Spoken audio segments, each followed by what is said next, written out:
హైదరాబాద్ నుండి ఇండిగో విమానంలో విశాఖ చేరుకున్నారు రాజ్యసభ సభ్యులు ఉత్తరాంధ్ర జిల్లా ఇన్ఛార్జ్ వైవి సుబ్బారెడ్డి. వారికి వైసీపీ కార్యకర్తలు, అభిమానులు, నాయకులు ఘన స్వాగతం పలికారు. ఈ సందర్భంగా వైవి సుబ్బారెడ్డి మాట్లాడుతూ, మాకు ప్రజలపై అపారమైన నమ్మకం ఉంది. ఎగ్జిట్ పోల్ తో మనకు సంబంధం లేదు. ముఖ్యమంత్రి జగన్మోహన్ రెడ్డి చేసిన సంక్షేమ కార్యక్రమాల వల్ల మళ్లీ మేము అధికారంలోకి వస్తామని ధీమా వ్యక్తం చేశారు. ఏ తుఫాను, ఏ సునామీ లేదు. ప్రజలు చాలా కూల్ గా ఓట్లు వేశారు. ఎలక్షన్ కమిషన్ అడ్డం పెట్టుకొని కూటమి సునామీలను సృష్టిస్తుందని విమర్శించారు.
దాన్ని బట్టి ప్రజలు అర్థం చేసుకోవచ్చు.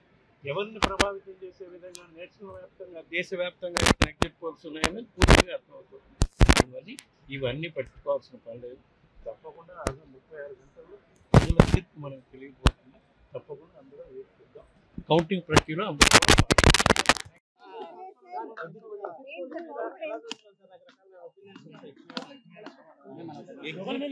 దేశవ్యాప్తంగా ఏ విధంగా ఉన్నాయో ప్రజలందరూ గమనిస్తున్నారు. మనం వాటిని ఫాలో అవ్వాల్సిన అవసరం లేదు. మన రాష్ట్రంలో పరిస్థితులు వేరు, మన రాష్ట్రంలో ఎన్నికలు జరిగిన తీరు వేరు. మనకి ప్రజలపై అపారమైన నమ్మకం ఉంది. ప్రజలు ఏ ప్రభుత్వం వస్తే మేలు జరుగుతుందని ప్రజలు భావిస్తున్నారు. తప్పకుండా ఆ ప్రభుత్వానికి ఓటు చేశారు. ఎగ్జిట్ పోల్స్ ఇవన్నీ కూడా మనకు సంబంధం లేదు. అలాగే 36 అవర్స్ మనం వెయిట్ చేస్తే యాక్చువల్ పోల్ రిజల్టే వస్తుంది. తప్పకుండా ప్రజలు వైఎస్ఆర్ కాంగ్రెస్ పార్టీకి ఆదరిస్తారని, మా గౌరవ ముఖ్యమంత్రి జగన్మోహన్ రెడ్డి గారు చేసిన మంచి కార్యక్రమాలు, మేళ్ల వల్ల మళ్ళా మేము అధికారం అధికారంగా ప్రజలు మమ్మల్ని ఆశీర్వదిస్తారని మేము భావిస్తున్నాం. సర్వేస్ ని బేస్ చేసుకుని కూటమి నేతలు చెప్తున్నారు, తుఫానుకు మించి సునామీ విజయం మాదే అంటున్నారు. ఏ తుఫాను, ఏ సునామీ లేదమ్మా.